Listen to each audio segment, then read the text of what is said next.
एक रात एक छोटे से गांव में एक पुराना भूला बिसरा महल खड़ा था। स्थानीय लोग इस महल से दूर रहना पसंद करते थे क्योंकि इसके बारे में अजीब अजीब कहानियां प्रचलित थीं।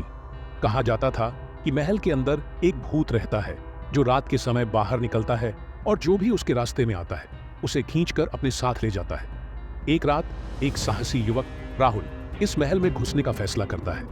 वह सोचता था कि यह सब महज अफवाहें हैं और महल में कुछ भी नहीं है। महल के अंदर राहुल को एक लंबा काला कोट पहना हुआ एक व्यक्ति दिखाई दिया।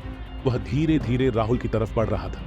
राहुल डर गया और भागने की कोशिश की, लेकिन महल के दरवाजे बंद थे। तभी एक अजीब सी आवाज सुनाई दी। राहुल ने देखा कि महल के छत से एक पुरानी जंग लगी लोहे की चेन लटक रही है। चेन के दूसरे सिरे पर एक पुराना जंग लगा हुआ ताला था। राहुल ने चेन को हिलाया और ताला खुल गया। चेन के दूसरे सिरे पर एक खिड़की थी। राहुल ने जल्दी से खिड़की से बाहर कूद गया और महल से भागने की कोशिश की, लेकिन महल के अंदर से एक ठंडी हवा का झोंका आया और राहुल को वापस खींच लिया। वह डर के मारे चिल्लाया। तभी उसने महसूस किया कि कोई उसके पैर को पकड़ रहा है। वह नीचे देखा और देखा कि एक काला हाथ उसके पैर को जोर से पकड़े हुए है। राहुल ने अपनी पूरी ताकत से हाथ को हटाने की कोशिश की, लेकिन वह नाकाम रहा। तभी एक और आवाज सुनाई दी। यह एक महिला की आवाज थी, लेकिन यह बहुत ही भयानक थी। आवाज कह रही थी, तुम यहां से नहीं जा सकते, तुम हमेशा के लिए यहां रहोगे। राहुल की आंखें डर से फैल गईं। वह जानता था कि वह अब मर जाएगा।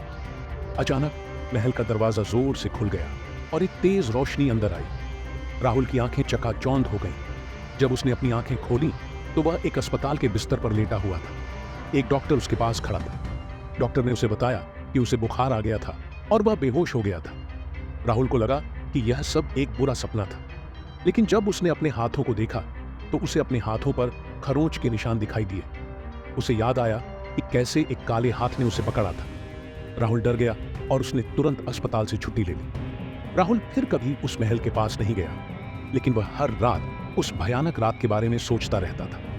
उसे डर था कि वह भूत उसे फिर से ढूंढ लेगा। राहुल ने उस भयानक रात के बाद महल के पास जाने की हिम्मत नहीं की, लेकिन उसकी जिज्ञासा उसे बार बार वहां खींच ले जाती थी। वह दूर से महल को देखता रहता था। कभी कभी उसे लगता था कि कोई उसे देख रहा है। एक रात राहुल ने हिम्मत करके महल के पास जाने का फैसला किया। इस बार वह अकेला नहीं था। उसके साथ उसके दोस्त रवि और श्याम भी थे। वे तीनों मिलकर महल के अंदर गए। महल के अंदर का माहौल बहुत ही डरावना था। हर तरफ धूल जमी हुई थी और कोने कोने में मकड़ियों के जाले लगे हुए थे। तभी राहुल को कुछ आवाज सुनाई दी। वह धीरे धीरे उस आवाज की तरफ बढ़ा। आवाज एक कमरे से आ रही थी। राहुल ने दरवाजा धीरे से खोला और अंदर झांका। कमरे में एक बड़ी सी तस्वीर लटकी हुई थी। तस्वीर में एक खूबसूरत महिला थी। महिला की आंखें लाल थीं और उसके चेहरे पर एक भयानक मुस्कान थी।